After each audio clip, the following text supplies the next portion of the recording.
G20 की meeting क्यों अहम होती है, इसमें ग्लोबल साउथ पर ज्यादा ध्यान क्यों दिया जाता है और इस बार की जो मीटिंग हुई है उसमें किन मुद्दों पर बात की गई, इन सब पर बात करेंगे इस वीडियो में। हेलो, मैं हूं स्वर्ण और आप देख रहे हैं स्विच। इस बार G20 मीटिंग का एजेंडा क्या था और प्रधानमंत्री नरेंद्र मोदी ने किन बातों पर जोर दिया, उस पर हम बात करेंगे। लेकिन पहले हम थोड़ा ये जान लेते हैं कि G20 समिट है क्या। तो जैसे नाम से ही साफ है, तो ये दुनिया की 20 सबसे बड़ी अर्थव्यवस्थाएं हैं जिसका ये ग्रुप है, जिसमें 19 देश और एक यूरोपियन यूनियन था।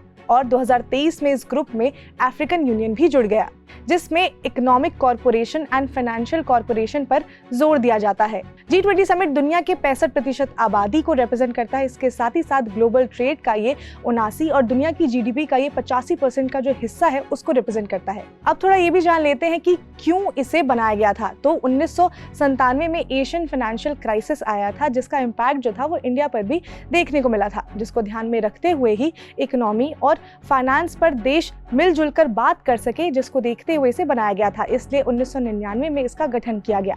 फिर 2008 में ग्लोबल फाइनेंशियल क्राइसिस आया था, जिसके बाद से ही ये जो समिट थी इसकी मीटिंग काफ़ी ज़्यादा रेगुलर होने लग गई थी। उसके बाद से ही अब जो देश इसके सदस्य हैं उन्हें इसकी अध्यक्षता मिलती है हर साल, जिसमें अलग अलग मुद्दों पर चर्चा की जाती है। G20 का कोई परमानेंट रिप्रेजेंटेटिव नहीं है। इसकी अध्यक्षता हर साल रोटेट होती रहती है, जिसमें 2022 में इंडोनेशिया, 2023 में भारत और इस साल ब्राजील को यह अध्यक्षता मिली है। तो पिछले 3 सालों से G20 की अध्यक्षता जो है वो डेवलपिंग कंट्रीज के ही हाथों में रही है, specially global south developing countries के हाथों में। अब आप सोच रहे होंगे कि ये ग्लोबल नॉर्थ साउथ है क्या। तो US, Canada, Europe, Russia, Australia and New Zealand etcetera, इन्हें ग्लोबल नॉर्थ से रेफर किया जाता है। तो वहीं पर Asia, Africa and south America को ग्लोबल साउथ से, जिसमें भारत और चीन भी ग्लोबल साउथ का हिस्सा है। ग्लोबल नॉर्थ और साउथ में इकोनॉमी, फाइनेंस, एजुकेशन, वेल्थ आदि का अंतर भी काफ़ी ज़्यादा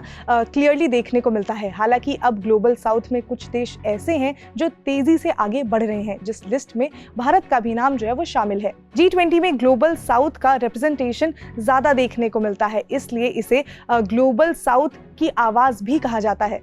अब बात करते हैं कि ब्राज़ील में जो G20 की मीटिंग हुई है उसका एजेंडा क्या था। तो इस बार के मीटिंग का एजेंडा भूख, गरीबी और असमानता, उसके बाद सस्टेनेबल डेवलपमेंट और इसके साथ ही साथ ग्लोबल गवर्नेंस को कैसे बेहतर किया जा सके, ये कुछ ऐसे एजेंडा थे जिन पर बात की गई। इन सब के ऊपर जो थी विस्तार से देशों ने बात की। प्रधानमंत्री नरेंद्र मोदी ने भी इस बात पर जोर दिया कि फूड सिक्योरिटी पर ध्यान देने की जरूरत है। पीपल सेंट्रिक डिसीजन लिए जाने चाहिए, जिससे ग्लोबल साउथ कंट्रीज की स्थिति में सुधार आ सके।